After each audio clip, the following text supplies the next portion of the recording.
This episode of The Apex and the Abyss contains graphic descriptions, audio, and language that may be unsettling to some individuals. Listener discretion is advised.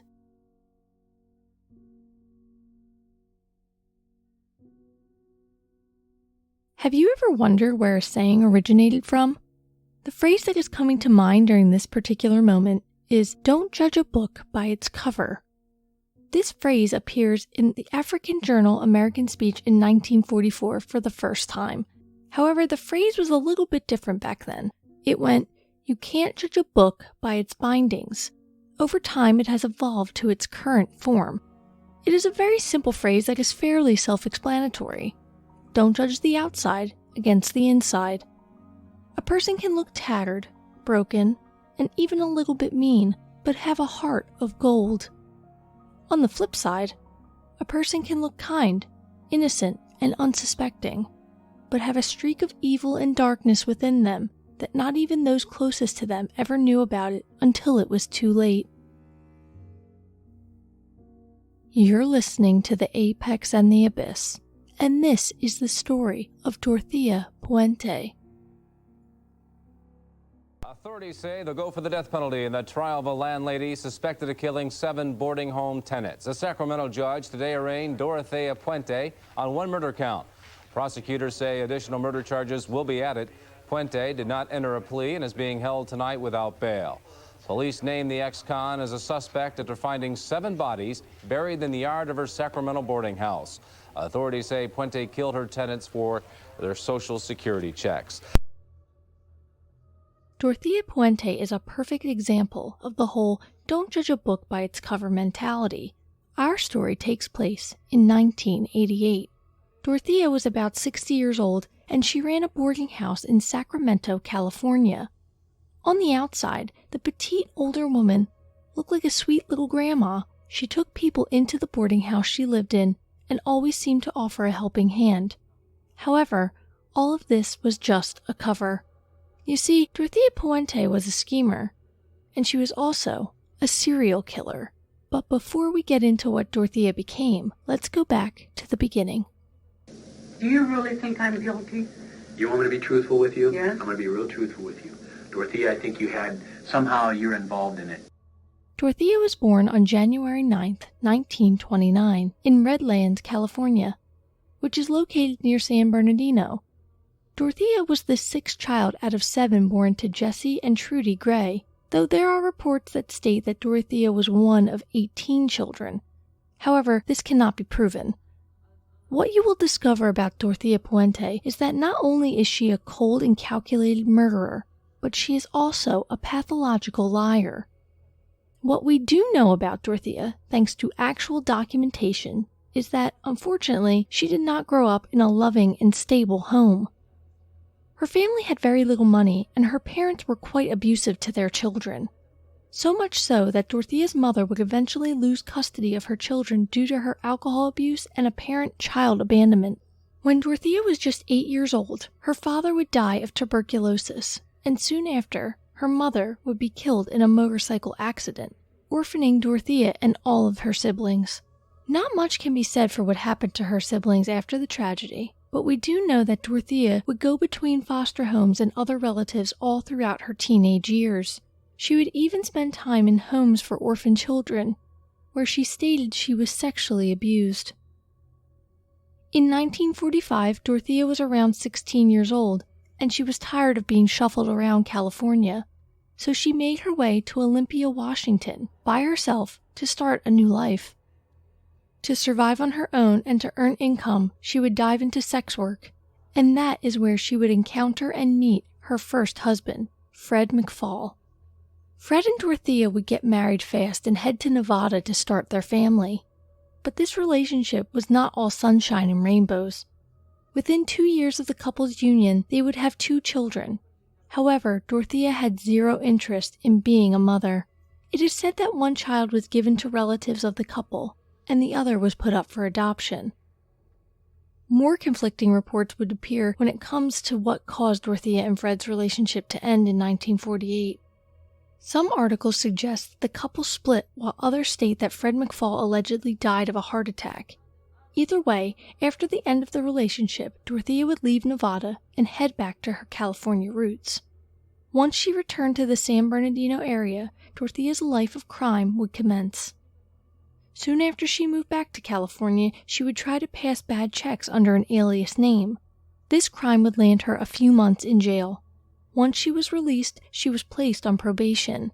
One of the guidelines of her release was that she would have to stay within Riverside County, California, but she left the area anyway. It is rumored that during this time she would give birth to another child and place this baby up for adoption as well.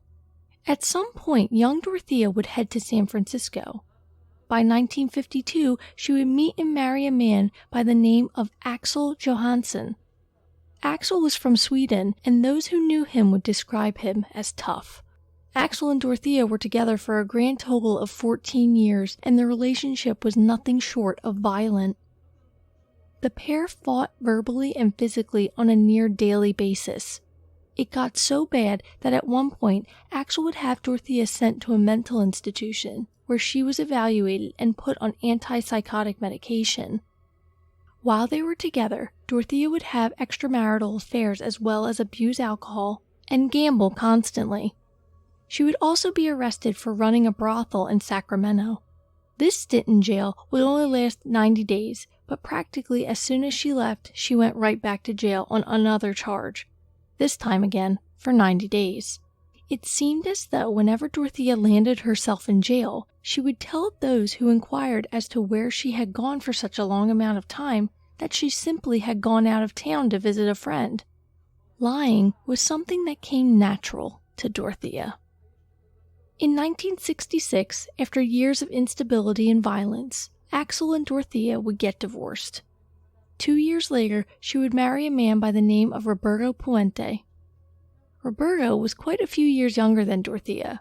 There are a few conflicting reports about the age difference as well, so to err on the side of caution, let's just say that he was about 15 to 20 years her junior. At the time of her third marriage, Dorothea was around 39 years old, yet she looked much older than her actual age. Dorothea herself and time were not kind, and her turbulent life showed on her face.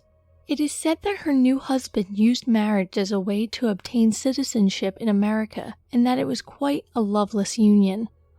The couple would only stay together for about 2 years before separating. Soon after the end of this relationship, Dorothea would begin operating a boarding house in Sacramento, California, on F Street. Dorothea would have some background in running and caring for individuals in a boarding house. When she wasn't in jail or prison, she would work as a nurse's aide. She would typically work in and out of the person's home and assist with whatever they needed. The house on F Street was around 1,800 square feet, give or take a few. A decent amount of space, especially if you planned on taking in people who simply needed a roof over their head. Dorothea would take in older individuals as well as people who were homeless and disabled. On the outside, it seemed as though Dorothea was providing a great and commendable service for her community, helping those in need and giving her home, time, and heart to those who needed it. But what did we say at the beginning of this episode? Don't judge a book by its cover. While the cover of this story, especially going into it without knowing anything about who Dorothea Puente was, it seemed like a great tale, but diving into it, this story is about to turn into a legend of horror. Landlady of a boarding house arrested in connection with the murder of 7 of her tenants. What Dorothea liked to do was abuse the power that she had over those who lived in her boarding house. She would take their money, whether it be by social security check or what have you. She felt as though she was entitled to it, so she would either steal it or have them handed over to her. What needs to be understood is that Dorothea and this home, for some of the individuals who lived there, was all that they had. Things began to get increasingly odd and hostile in the boarding house. Dorothea would hire a man who was a known alcoholic and a transient. He would do handiwork around the home on F Street until one day he simply disappeared, never to be seen or heard from again. By the mid-70s, Dorothea would get married yet again, this time to a man named Pedro Montalvo. Pedro was not a good man and was known for his abusive ways. This relationship did not last very long, and once it was over, Dorothea would spend a lot of her time at the bars in her neighborhood. Perhaps she was drowning her sorrows, or maybe, just maybe, she was on the hunt. While in these bars, Dorothea would sweet-talk some of the men that frequented the establishments. Ultimately, she would obtain certain bits of information she needed from them, and would then begin stealing their benefits that they would receive from the government.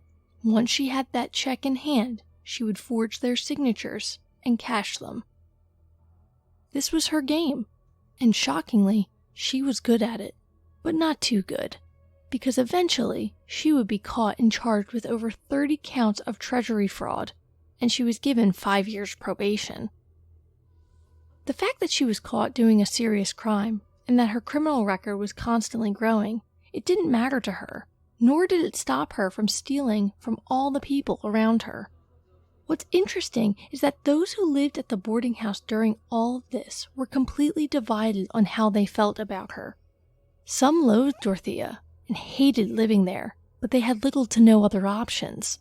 Dorothea was known for stealing the occupants' mail that she dealt with. It seems as though some would notice more than others would, and those who noticed would go head-to-head with her quite often about it. And then on the other side of the coin, there were those who spoke nothing but praises when it came to Dorothea and how she treated them. How is it that one person can master the appearance of both a generous and thieving person? It is very curious as to why she picked and chose which ones saw each side of her, though the people she tended to be terrible to were the ones who would call her out on her shady behavior. So maybe it's not too confusing after all. In 1982, Dorothea's behavior would take a different turn. With new occupants coming into the boarding house, she saw it as more dollars lining her pocket, and somewhere along the way, she decided that if they didn't give her the money she wanted, then they would have to die. 61-year-old Ruth Monroe moved into the boarding house in April of 1982. A little over 2 weeks after Ruth had moved in, she was dead. She had overdosed on a mixture of Tylenol and codeine. When the police and the ambulance were called to the scene, Dorothea would tell them about Ruth's struggles that she had heard about over the course of her stay at the boarding house. Ruth, according to Dorothea, was extremely depressed due to the fact that her husband was terminally ill. Those investigating Ruth's death believed the story and jotted down the tragedy as suicide. It was a plausible story. There was no way that a sweet woman like Dorothea Puente would have anything to do with her death. It wouldn't be long before the police were knocking on Dorothea's door again. In fact, it was only within a matter of weeks. 74-year-old Malcolm Mackenzie would contact police after Dorothea drugged him while at his apartment after a night of drinking. Malcolm was incredibly dizzy and lethargic due to whatever Dorothea had slipped him. However, the entire time, he could see what she was doing in his apartment, but he was just unable to stop her due to the drugs. Dorothea began rummaging through his belongings and would wind up taking his rare penny collection and a ring that he was wearing. In August of 1982, Dorothea would be convicted for the crime, and she was sentenced to 5 years in prison. Because Dorothea was in and out of custody throughout the duration of her life, going back to prison was not a difficult adjustment for her. However, at one point during this stint in prison, she would find herself at the end of a vicious beating from fellow inmates. Dorothea had told a guard information regarding a separate attack that occurred in the facility earlier. When the inmates found this out, they made Dorothea pay for telling the guard the truth. Due to her injuries and concern for her safety, Dorothea was moved to protective custody. While in the new area, she received a letter from a man named Everson Gilmouth. Everson had an interesting hobby of writing incarcerated women. Over time, this random relationship blossomed. After 3 years, Dorothea would be released early from her sentence, and Everson was the person who picked her up from prison. After her release, she returned to the boarding house. In her absence, he took care of the house for her. But now, she was back. Towards the end of 1985, Dorothea Puente hired a handyman by the name of Ismael Flores. Aside from doing things around her home, Dorothea asked Flores to build her a box, 6 feet long, 3 feet wide, and 2 feet deep. She told him she needed it for storage. Flores liked Dorothea. She paid him well and even sold him a car that belonged to her boyfriend Everson. She claimed that he no longer needed the vehicle. She was good to him, so her wish was his command. After building the box, Dorothea filled it and nailed it shut. She would then ask Flores to take it to the local storage place. While on the way, Dorothea told Flores to drive to a nearby riverbank. She then asked him to take the box and dump it there instead. At this, Flores finally questioned the whole situation. It seemed odd that he was building such a large box, and it was a mystery as to what Dorothea was putting in it. Dorothea simply explained that what was in the box was nothing valuable, and should have been thrown out in the first place.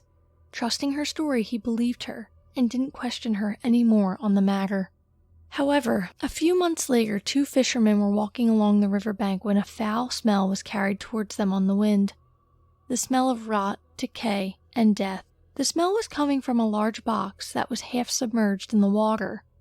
The 2 fishermen would not touch the box, but instead called the police to have them investigated instead. When authorities opened the box, they found the remains of Everson Gilmouth, Dorothea's prison pen pal turned boyfriend. Everson was wrapped in a bedsheet, and the only clothing on his body were his underwear, and he had been bound with electrical tape. Police were unable to determine his identity at the time, so for years, Everson was just another John Doe waiting for his name to be returned to him. Everson Gilmouth was never reported as missing. Dorothea was collecting his pension and his Social Security money on a monthly basis, and would tell anyone who asked about him via letter or phone call that he had either fallen ill or was out of town.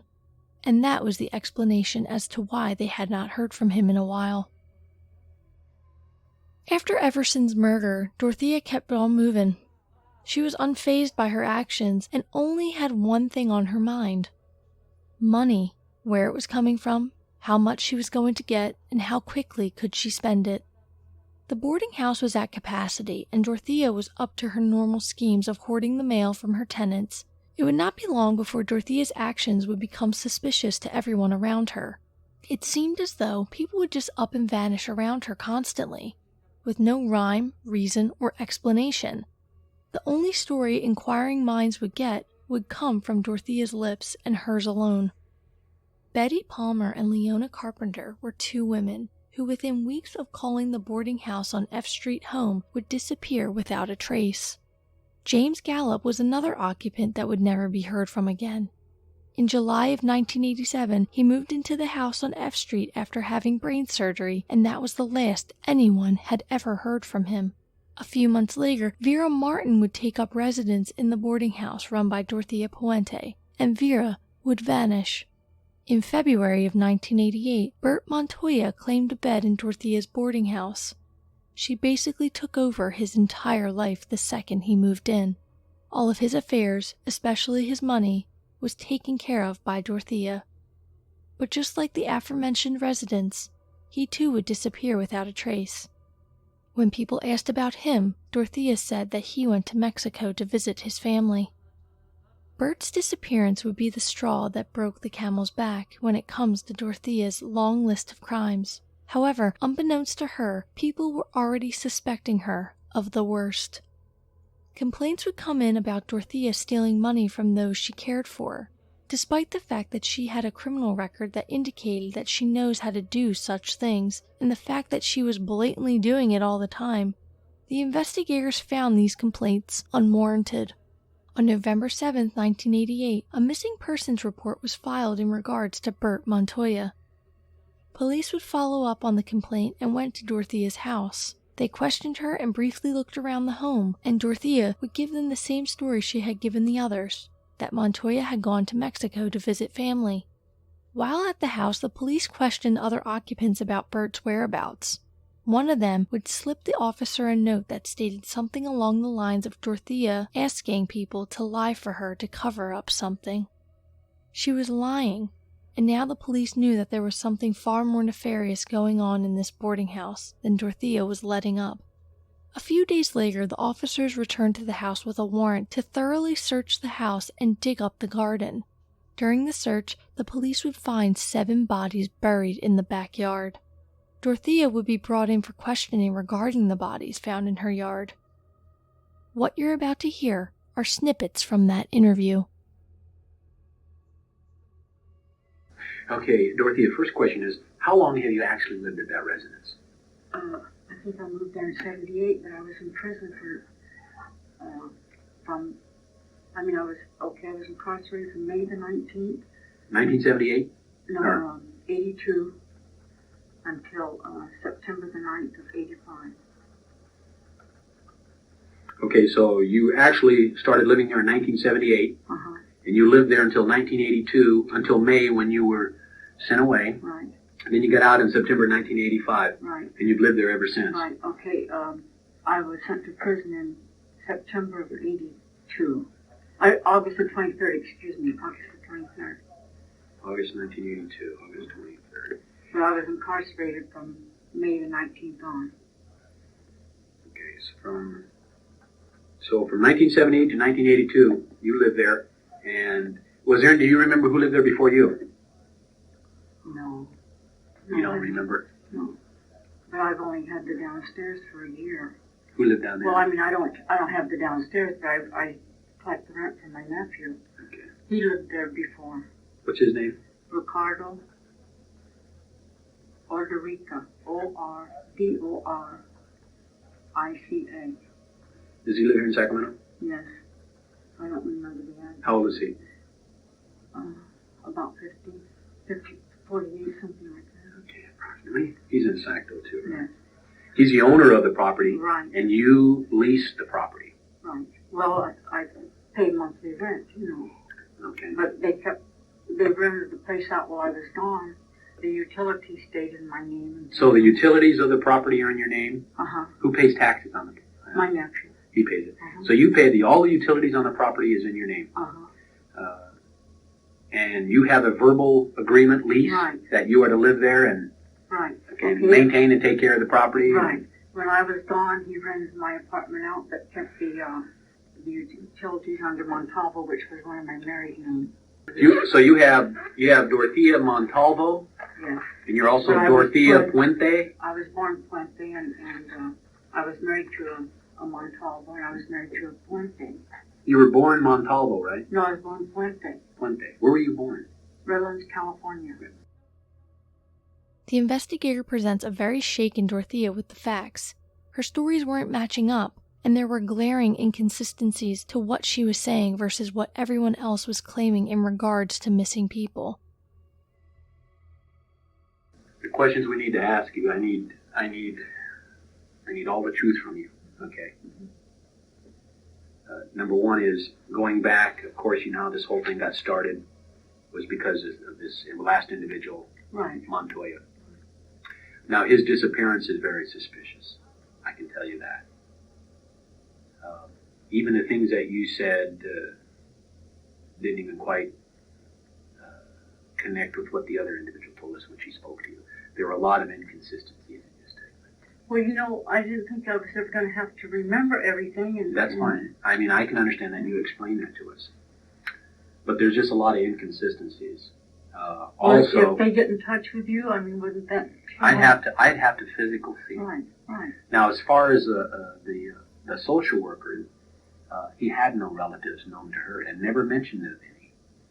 But he had mentioned at one time that he wanted to move from your place. Mm-hmm. He didn't want to stay there anymore. And then we talked to Mr. Sharp. Mm-hmm. And Mr. Sharp says he hasn't seen him for 3 months. But you said the other day. Yeah, and the social worker hasn't seen him.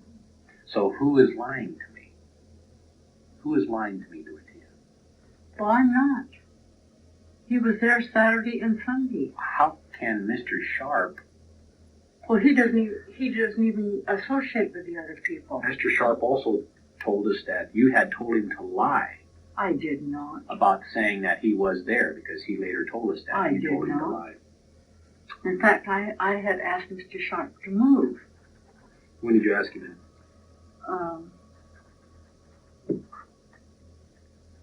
Let's see. He couldn't pay rent one month in October because he won his money. Drinking. Gambling. Gambling. I don't know if he drinks or not. Okay. And that was the second time that he had done that since he'd been there. And it makes it hard to come up with the rent. And I asked him if he would move when his rent was. Why would Mr. Sharp tell us that he's mad because I'm making him move? That he hasn't seen it for 3 months. Also, Ben. Now, how long did Ben live there? Just 2 months. Okay, so Ben Fink lived there 2 months. Right. Did, let me see, who would have known him? Did Melvin know Ben? Who? Melvin, or John. You call him John. You mean Mervin? Mervin, yeah. Why am I saying Melvin? It's Mervin. I don't know because... Did he associate with him? No. He doesn't associate with hardly anybody. But Ben, what place was Ben staying at? Downstairs. In one of the rooms by himself? Uh-huh. Okay. So but he was gone most of the time because he was always out drinking. Uh-huh. And... Okay. Okay, and he was on... he had a bad leg. And he would go sell his blood every week. Down at the plasma center, right. Yeah. Right. And he said he was going to go back to Marysville. When did he say that? When I told him that he had to leave. When was that? I can't remember what month it was. He was only there a couple of months. 2-3 months ago? Uh-huh. It was in the summertime sometime. Now see,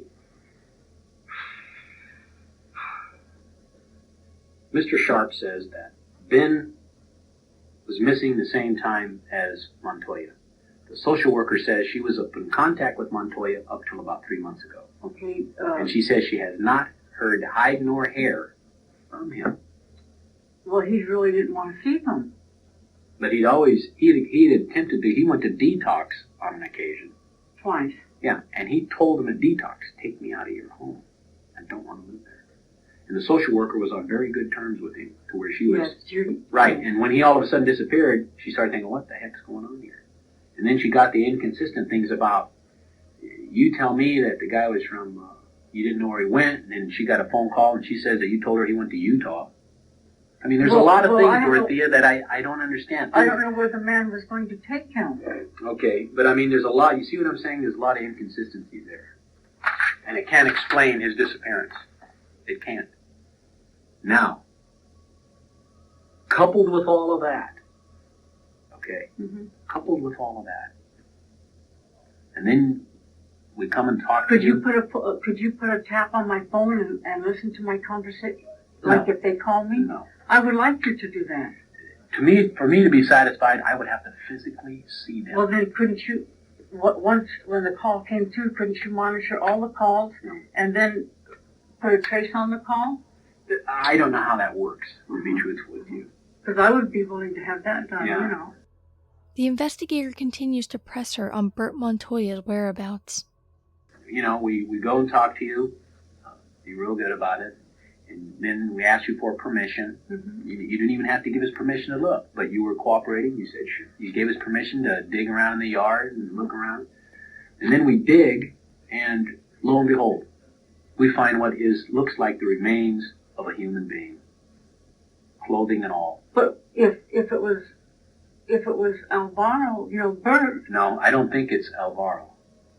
I don't think Alvaro, if it was in the ground, would be that decayed, to be truthful with you. Or Ben Fink. Now, I know that the concrete up in front of the shed hasn't been on the ground that long. I can tell. Up in front of the shed? You know where the rose bushes are? You put the roses in the little round circles? Oh, yeah. Right in front of the shed. Not in back of the shed where the garden area is, but in front there. It's about an inch thick. Let me see. In there, it's... How about this last summer, maybe you put that down? I'm trying to think how long ago. Maybe it was February or something like that. Okay, because there was a trench there. There was an open trench there at one time. Do you remember that? Yeah, we were looking for sewer lines. Okay, so right in front of that was an open trench. And in fact, if my memory serves me right, that trench went this way and then along the fence on the side of that shed. Am I correct? You mean right where the concrete is now. Underneath that concrete, there used to be, there was a ditch, a little ditch. You say you were looking for sewer. Okay, now you know where I'm speaking about? Yeah. Okay, you know where the little shed is? Outdoors? Not in the back of the house. The one on the side of the house. Oh, yeah, okay. Okay, let's say the garden is, okay, let's do it like this. here's the garden area, okay? Then there's some concrete here, and then you have a shed right there. Okay, and then in front of the shed you have a little bit more concrete with little circles, and I believe those are some kind of bush. Let's see, you have another little, some kind of a patio thing here, and then that driveway goes out like that. Here's the front of the house. You know what shed I'm talking about right here? Okay, this area. You know that? Where the concrete's only about an inch thick. That looks like it hasn't been... I thought that was... That concrete hasn't been there that long.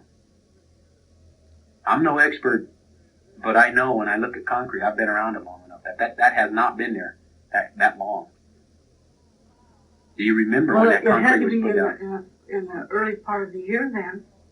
Okay. But that's what I'm saying. There was at one time a trench there. Am I wrong? No. It was about 2 feet deep. 2 feet deep, and it didn't run in an L shape like this. No. Which way did it go? It just went straight across? Straight, yeah. Okay, right in front of the shed area. Like from, wasn't even as long as this table. Okay. You were looking for sewer then? Okay, and that was, when was that? Was it summertime? Was it early part of the year? It was probably March. About March, okay. And you have a shed back here. I could have sworn it was last year, but it was this year. So we know that concrete. Now, the concrete in front here, was that poured the same time as here? Oh, no. How long has this concrete been there? Over a year. Over a year, okay. And that's connected to the shed. And how long has the shed been there? Over a year. Okay. What was here before all that was put down? Plants. Plants and garden area, all dirt and stuff like that. Okay. But it was so much for me to keep raking up. Oh, I know. Yeah, it would be. Okay, and then you have a little shed back here. I mean, there was another family living downstairs at that time, you know. And how long has that shed been there? Shed? Did you get it after you were out? You got out in 1985. Did you put it up there, or was it there before it then? The metal shed? I put it up in. God, that's when I have to remember. I mean, was it after you got out in 1985? Yeah. Okay. So after 1985, you put it up, the shed. Now, there back of your house, there are some trees planted here. How long have those trees been there? They seem to be rather new by the way the roots do not. A couple months old. Yeah, I can move them with my hand and I can see that the roots are not adhering to the soil. I was going to take out because it was dying. Okay. It appears that there was some digging in this back area there. Did you have any open trench areas back there? There used to be a chicken coop there. Where now? In this whole thing? Yeah. How long ago? A year and a half ago. Okay. When was the last time there was any digging back here? Because it appears that there has been some digging in there. Yeah, let's see, that was this summer sometime. What did you dig up? Was there another trench for sewer or anything? Yeah, but there was nothing there. John and John dug some and... Whereabouts? What area of it? Here are the trees right here. What area would it be? All back in there. This whole thing? Okay. Now, over here you have a couple of big concrete, those big, look like bathtubs to me. Well, that came out of the upstairs. Yeah. How long have those been there? 3 or 4 years. Okay, those have never budged. But the only digging you know of. Okay, we know there was a trench. You dug a small trench right here. How deep was that? Maybe 18 inches, 20 inches. Foot and a half? Okay, and then you didn't find anything? You just buried it? And then later on you laid concrete over the whole thing? Yeah, I threw some, like, if you look in my kitchen, I have one bucket where I put my coffee grounds, eggshells and stuff. In fact, you'll find that all over the yard. Okay. You know. Oh, a lot of people do that. Have you ever had any or had the need for any lye around the house? Lye? White powder lye? We put some lime. I forget if it was Lumberjack or a Capsule Nursery told me that the ground is so hard. Yeah. Like if you go back and dig where the grass is, you know, where we put the grass in the front, they dug up about that much. If you walk across to the empty lot, you'll see the grass sitting there. And they dug about that much, and we put in, well, I didn't put lime there, but I put a bag of fertilizer and I think 1 bag of potting soil or something. And then well, I noticed a lime back there in the soil. Well, they said that the ground needed... Yeah, but I also noticed in the hole we were digging, there was some residue of lime. Would there be any reason to be lime 2 feet below in the soil? None. You never put any down? Never put on. Okay. How about John? No. Okay, who did the digging back there for you? Who dug all these trenches? I think John dug some. I tried, but I couldn't. Arthritis or something? No, I have a bad heart and I can't lift anything very heavy. Okay. So John did most of the digging when it needed to be Well, not done. always. I mean, sometimes I had, what do you call it, casual labor? Yeah. Getting back to what we find in this hole here, do you have any knowledge of what was in that hole at any time? Mm-mm. Did John ever tell you about anything? John? Sure. Could he have put something in that hole? I don't think so. He's had a quadruple bypass or whatever. You know, whatever he does, he has to. How about Mr. Kelly? No, he never does. He has a bad leg. The only thing he ever did was help take up some grass out by the sidewalk where I put some dichondra. Have you done any digging up here in this area? Or is mainly all your digging is back in the side in here? On the side, because I always have tomatoes and bell peppers and squash. This area here, what's this here? This is a driveway. Oh, You got the driveway? concrete, you got some plastic over here. Okay, that's from my grass that we just planted yesterday. But that was only dug up about this much. What was in the middle there before?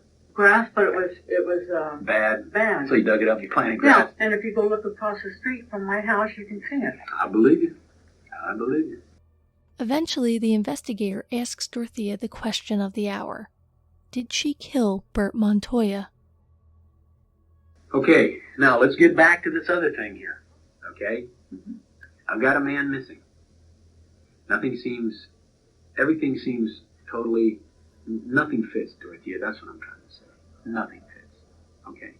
And there's one or two things I can surmise. Okay?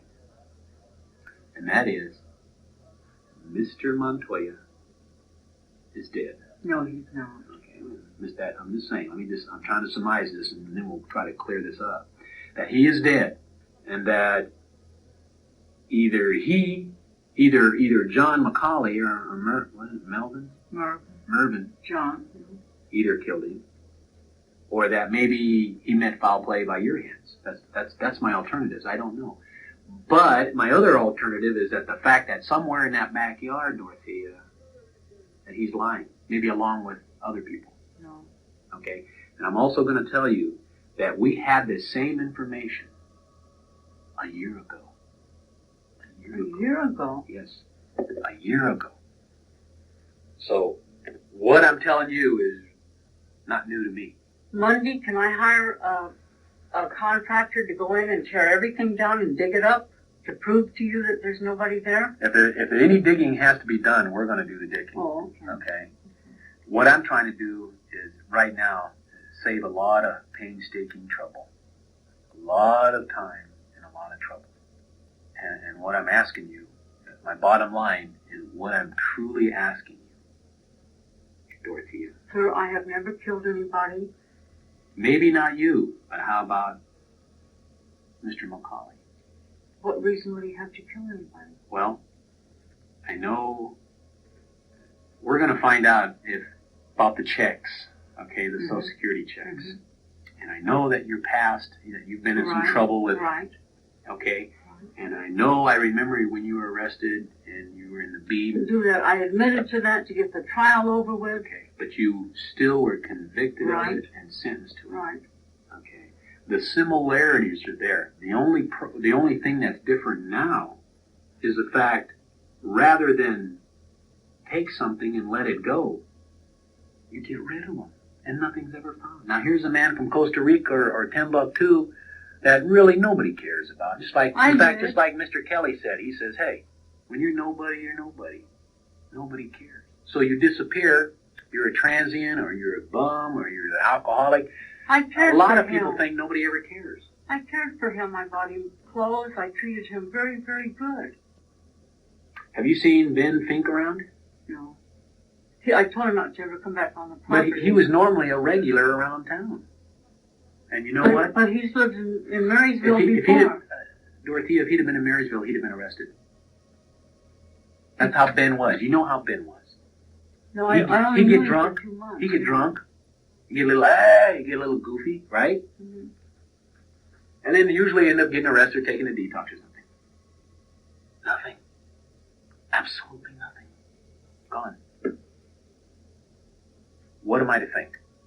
What am I to think after hearing this a year and following along, watching, waiting, and then all of a sudden, lo and behold, I dig up a body in your backyard? I don't know anything. I didn't even see the body. It may be, and you may be. That may be true. That's why I'm asking you. I'm appealing to you, Dorothea. Sir, I don't know anything. I'm going to ask you right now again. Are there any other bodies No. in your backyard? Not that I didn't even know that one was there. Did Mr. Macaulay put any other bodies in the backyard? Yes, Mr. McCauley. Okay, and I intend to. And that's why I'm asking you. Because if it has to be said, I want it said right now. Let's clear it up. Let's not get into something that maybe isn't there. I want to know. I want you to be truthful with me. Sir, I didn't even know that body was there. Okay. If I had it, I would have said, no, don't search the yard. You know. But I had nothing to hide. I don't want to go back to prison. Well, I realize that. I'm an old lady. I realize I'm that too. trying to get off parole. I'm trying to get my life together. But Dorothea, all the indications, everything doesn't make any sense is what I'm trying to tell you. I'm appealing to you. Appealing to you, Dorothea. That's what I'm saying is nothing makes sense. Nothing. Everything you said was inconsistent with what somebody else said.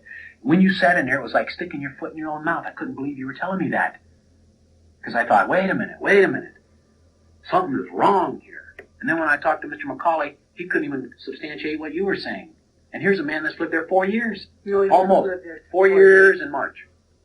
No, he's been there 2 years. Well, he says 4 years in March. Well, he couldn't remember that I had gotten out in 85. But he was living there before you then, right? No. At this point in the investigation, authorities had only uncovered the one body. They were curious if they were going to find more in the garden. And we already know that they will. Dorothea, I know if we dig, we're going to find more. I know that. Well, I didn't put him there. I couldn't drag a body any place. I believe that. But I believe there's somebody else involved here. Somebody else. Because here's people that are still getting checks and they haven't even been seen. Hiding their hair, Dorothea. You have to look at it from my view, dear. I look at it and I think nothing makes sense. This is absolutely Sir, goofy. I have not killed anybody. Maybe you didn't kill anybody. That may be true. But maybe you know what really happened. No, I don't. I think you know about Mr. Montoya. Because Mr. Montoya is not in Costa Rica. Mr. Montoya is not in Costa Utah. Rica. Where is he? He's in that backyard, I believe, Dorothea. He is in that backyard or he's been disposed of some other manner. Not by me. Then by Mr. Macaulay. I don't Dorothea, I'm asking you. I don't know. Asking you, I Dorothea. don't know. I don't I think want to John know what could you do know. it. I want to know what you know. You know, you are the leader of the house. You have the background. Okay? You've been there before. You know what I'm talking about. I have never killed anybody in my life. Then who did kill somebody? Mr. Macaulay? I don't know. Tell me now. I don't know. Tell me now, I don't Dorothy. know. When did Mr. Montoya really disappear? When? Let's be honest with me. Be real honest with me. September. That's when the last time you saw him. I saw him this weekend. Sunday. Yes.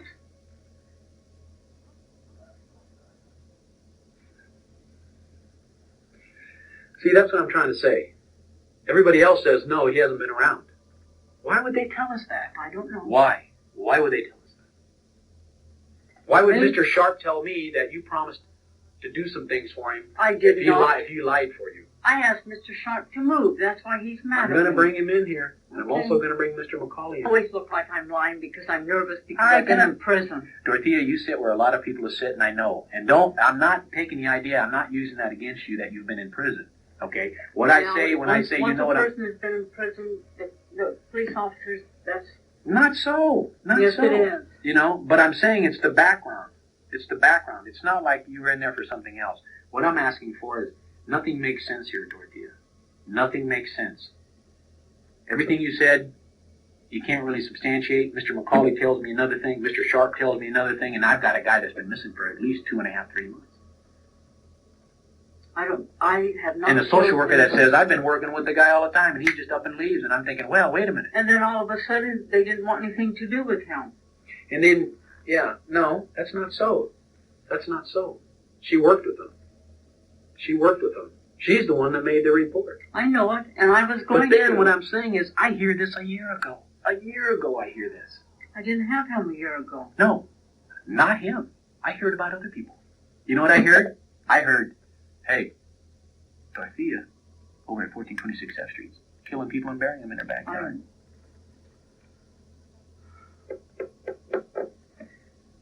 How do you explain the body in the backyard? I don't know. 2.5 feet down, with know. clothing and everything with it. How? When you find out how old it is and see that I didn't have anything to do with that. What if it's only a year old? What if it's 2 years old? What if it goes back and it's going to be in between that 1978 and 1982? How are you going to explain that? It isn't old enough that it's already, the bones are disintegrating. I can tell you. It looked like there's flesh still I there. didn't know bones disintegrated. You know, that's what I'm trying to say. Then what are you going to tell me? If I say, hey, they say me at the max, maybe at that time zone where you were there. How do you explain that? Somebody snuck in your backyard, put a human body in and buried it? There wasn't other people living there. There was 2 other families that lived downstairs. Finally, towards the end of the interview, the investigator tells Dorothea how he feels. He believes that she knows more than she is letting on, and she claims that her niece propelled a lie about her that caused numerous rumors to pop up regarding her. Specifically, that Dorothea Puente was killing people and burying them in her backyard. Do you really think I'm guilty? You want me to be truthful with you? Yes. I'm going to be real truthful with you. Dorothea, I think you had, somehow you're involved in it. It may not have been by your hand, but it's by somebody's hand. And I think you are very, very frightened right now. You're looking and you don't know what to think. And it's not just because you had any prior background, because there's been a lot of people. I mean, most of the people we talk to all the time, so I understand that point. But the problem is, I think what you realize is this whole thing is up. I think you realize that whatever has been going on is up. It's over. Because we are going to uncover that yard. And you've lived there. And that's why, Dorothy, I'm saying right now, this whole thing is up. These people have been missing, and you can't even explain why. And then when you tell me it's something that is totally different than what I know. Why? Am I wrong? Am I lying? I haven't killed anyone. And what happened there? My conscience is not bothering me.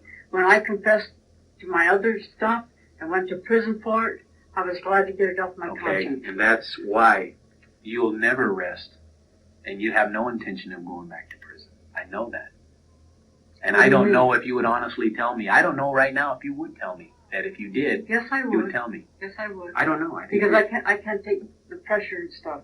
Well, if you didn't, somebody else did. And the only other person that I can say that has remarkably been around when these guys have disappeared, that's Mr. McCauley.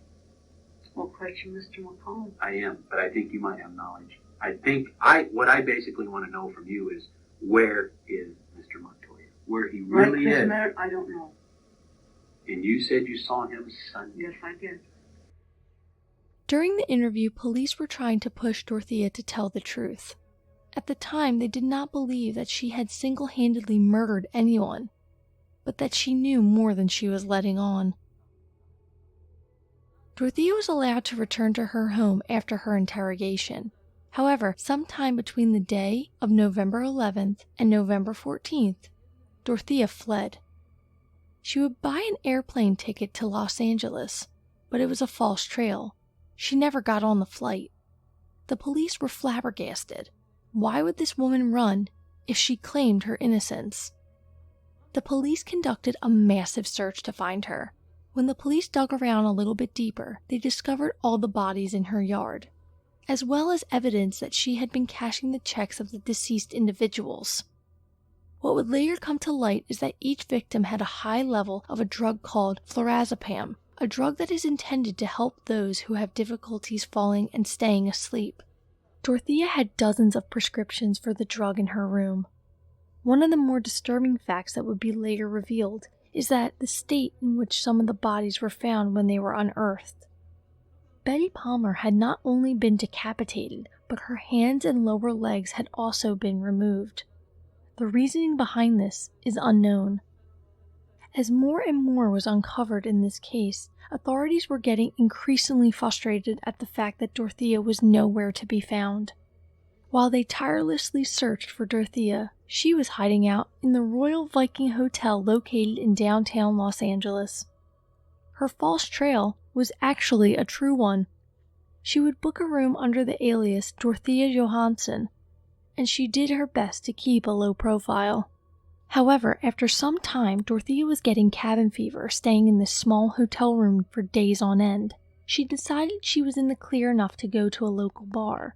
While at the bar, she was using the name Donna Johansson. She would strike up a conversation with a man named Charles, and instantly she was back into her scheming mode. She found out crucial details of his financial situation, and she began plotting her way to steal from him. Luckily for Charles, and unfortunately for her, Dorothea got a little too drunk and came on way too strong. She suggested to the man that they move in together, and this sent up red flags all around him. I mean, he only did know her for a few hours at that point. The longer he spent around this Donna character, the more uneasy Charles became. He couldn't put his finger on what exactly it was, apart from her forwardness, but this feeling in his gut was something more, and it made him uncomfortable. At some point, Dorothea's companion said goodnight to her, and she was very disappointed. When the gentleman returned to his home, he turned on his TV to hear the news report. The news was repeating the same thing it had been for the last hour, about a woman named Dorothea Puente, who was a suspect in multiple murders. Earlier in the day, the news reporter had shown a photo, and he was almost sure that the woman he had just shared several drinks with, who called herself Donna, was actually Dorothea Puente. Charles didn't want to call the police on the off chance that he was wrong, so instead he called a news station. Because the news wasn't showing the photo of the suspect at the time, the reporter agreed to come to this man and show him a picture of Dorothea Puente. When Charles saw the photo, he still wasn't 100% sure that Donna was Dorothea. But despite that, he still gave all the information to the news reporter. With this newfound information, the reporter called the police and gathered a camera crew and headed to the Royal Viking Hotel. Gathered around the door to her room, the news reporter would knock. When Dorothea opened the door, she was met with a camera in her face, and a news reporter asking her if they could see some identification. At this moment, Dorothea knew that the jig was up. She would grab her ID and show them who she was. Authorities arrested Puente last night in Los Angeles after receiving a tip. An L.A. widower met her at a bar and says Puente seemed friendly, yet he knew something wasn't right. Everybody in the place. The picture kept coming back from the morning news. She asked me about my income, and I told her, I said, well, I live on a very limited income. I live on Social Security disability. She seemed to know the figures. She was interested in maybe getting together and sharing an apartment. Mm-hmm. Didn't you think that was weird? Well, yeah. Dorothea was immediately taken back to Sacramento. During the entire trip, she claimed her innocence. The process of IDing all the bodies and gathering up all the evidence needed for the trial took quite a long time. Pre-trial hearings would not begin until April of 1990. Once everything truly started, the prosecution presented Dorothea as a deranged woman who cared about nothing except money and herself. The defense would combat that with claiming that due to the fact that this case had been all over the news, that Dorothea's right to a fair trial was being compromised. Everyone knew who she was, the death house landlady. However, despite the argument of the defense, the judge would grant that the proceedings could move forward. It would take a few years before the trial would truly begin due to many delays in the case. When things did begin, over 150 witnesses would take the stand and a multitude of evidence would be presented to a jury. After all the evidence had been presented, the jury would decide the verdict. The first debate over her conviction took days to reach, and they would claim that they were deadlocked on all 9 counts that Dorothea was being tried on. Instead of claiming a mistrial and having to start all over again, the judge gave the jury an opportunity to converse about the case one more time.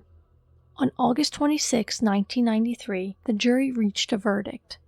Dorothea Puente was guilty on 3 counts of murder. 2 were first-degree, and 1 was a second-degree offense. A mistrial was declared on the other 6 counts of murder. These counts would never be tried again. We, the jury, in the above entitled cause, find the defendant, Dorothea Montalvo Puente, guilty of the crime of murder in the second degree of Leona Carpenter, a lesser included offense of that charged in count 4 of the information. Verdict, count 5. We, the jury, in the above entitled cause, find the defendant, Dorothea Montalvo Puente, guilty of the crime of murder in the first degree of Dorothy Miller, as charged in count 5 of the information. Verdict, count 7. We, the jury, in the above entitled cause, find the defendant, Dorothea Montalvo Puente, guilty of the crime of murder in the first degree of Benjamin Fink, as charged in count 7 of the information. Special circumstance. We, the jury, in the above entitled cause, find the special circumstance allegation that the defendant, Dorothea Montalvo Puente, did commit multiple murders, to wit, at least 1 crime of murder of the first degree and 1 or more crimes of murder of the first or second degree, to be true. On December 11, 1993, Dorothea Puente was sentenced to life in prison without the possibility of parole. Dorothea's response? She said she didn't kill anybody. Dorothea would carry out her sentence at the Central California Women's Facility. Throughout her time there, she vehemently claimed her innocence and never once admitted to guilt. On March 27, 2011, Dorothea Puente would die of natural causes at the age of 82. It seems fairly clear that Dorothea Puente was, at the very least, responsible for the deaths of the tenants of her boarding house. What is uncertain, though, is how she was able to dispose of all of those bodies, even to the point of mutilating them post-mortem, without anybody noticing. It begs the question, did she do it alone, or did she have help? We will most likely never know the answer to that question.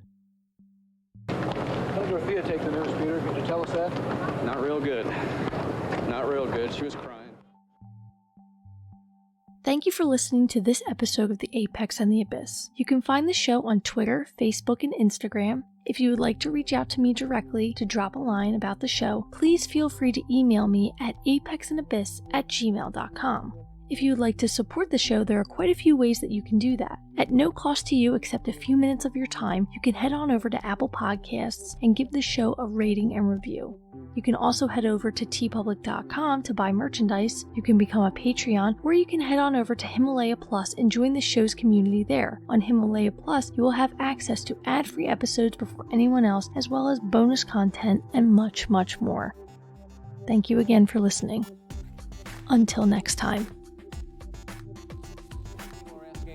How could it happen? How could a convicted felon end up running a boarding house? As Juanita Stevenson found out, it's easier than you might think, and she joins us right now with more on that report. Well, Don, boarding homes are probably the least regulated shelters there are, making it all too easy for people like Dorothea Puente to operate one. The gruesome tale began unfolding over the weekend. Sacramento police digging up body after body in the yard of a boarding home. The landlord of the home, the prime suspect, a woman who had a police record, a woman who just 6 years ago was arrested and convicted of drugging some elderly residents of another boarding home and stealing their valuables. How could she end up running another facility? Oh, it could happen easily because she gets out of prison. She comes to Sacramento or wherever. She gets a license to do business. She's not fingerprinted. CII check is not done. She sets up her business. Unlike a board and care facility, those who want to open a boarding home only need a business license. And to get a business license, there is no background check, no fingerprinting, and no regulations. We find situations where people are likely to be abused, neglected, or exploited because there's no regulation within these facilities. The Department of Social Services is the agency that usually refers those who need a place to stay. They are the home